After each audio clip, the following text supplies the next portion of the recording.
पिछले वीडियो में हमने सीखा कि क्लास क्या है, उसको बनाते किस तरह है, और फिर नेक्स्ट वीडियो में हमने सीखा कि वैल्यू टाइप और रेफरेंस टाइप में क्या फ़र्क है।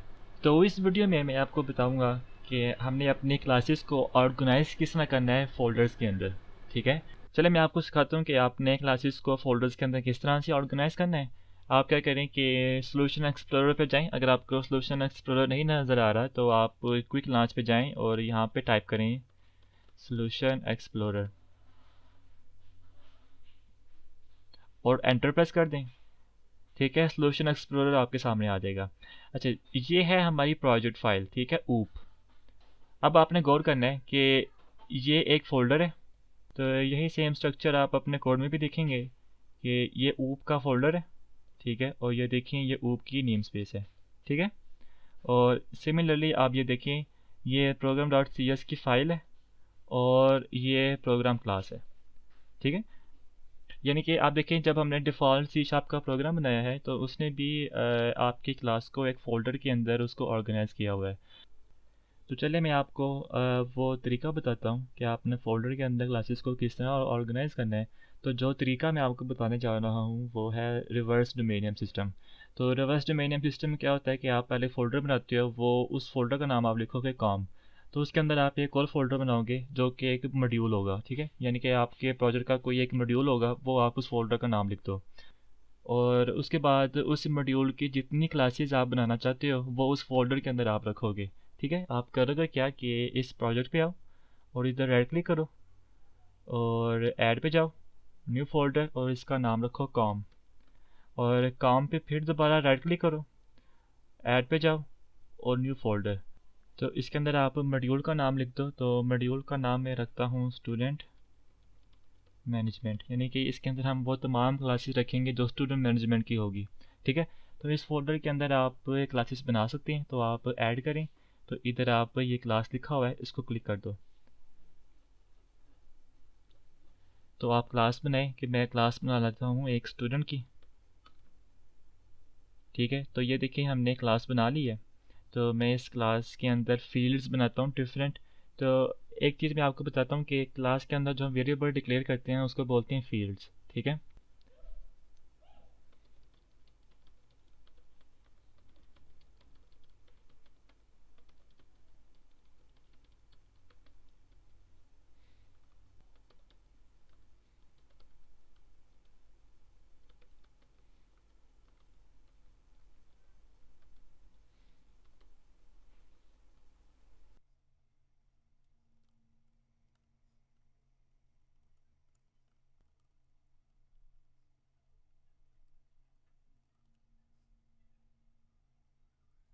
ठीक है, ये हमने एक क्लास बना ली है। तो अब मैं आपको इधर कुछ चीज़ें एक्सप्लेन करना चाहता हूँ। मैं ज़रा सोल्यूशन एक्सप्लोरर को ओपन कर लूँ और इसको पिन कर दूँ मैं इधर। ठीक है, तो आप इधर देखें कि हमारा ऊप का फोल्डर है।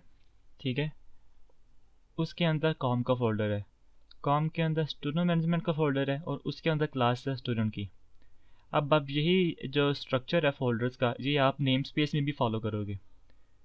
देखें, देखें ये ऊप का फोल्डर है, ऊप के फोल्डर के अंदर कॉम का फोल्डर है और उसके अंदर स्टूडेंट मैनेजमेंट का फ़ोल्डर है। तो स्टूडेंट मैनेजमेंट के फ़ोल्डर के अंदर क्लास है स्टूडेंट की। तो देखें यहाँ पे ये क्लास है स्टूडेंट की। ठीक है, तो इस तरह हम अपनी क्लासेस को फ़ोल्डर्स में ऑर्गेनाइज कर रहे हैं और वो फ़ोल्डर्स नेम स्पेसिस में ऑर्गेनाइज हो रही हैं। ठीक है, तो मैं क्या करता हूँ कि अब जो मैंने क्लास को डिक्लेयर कर दिया है फ़ोल्डर्स के अंदर, तो इस क्लास का ऑब्जेक्ट बनाऊँगा मैं मेन के अंदर। तो मेन के अंदर जाने के लिए मैं प्रेस करूँगा कंट्रोल कामा, इधर टाइप करूँगा main.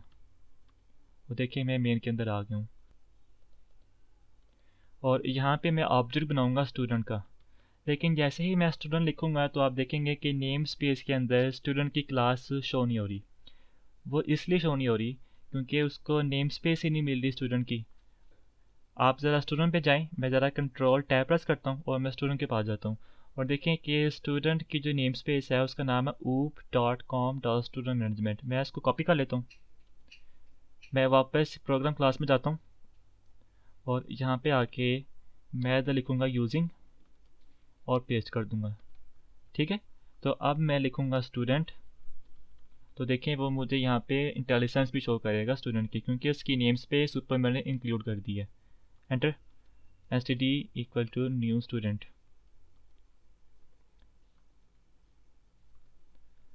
std dot age equal to 21, std dot name equal to Wali, std dot marks equal to 100।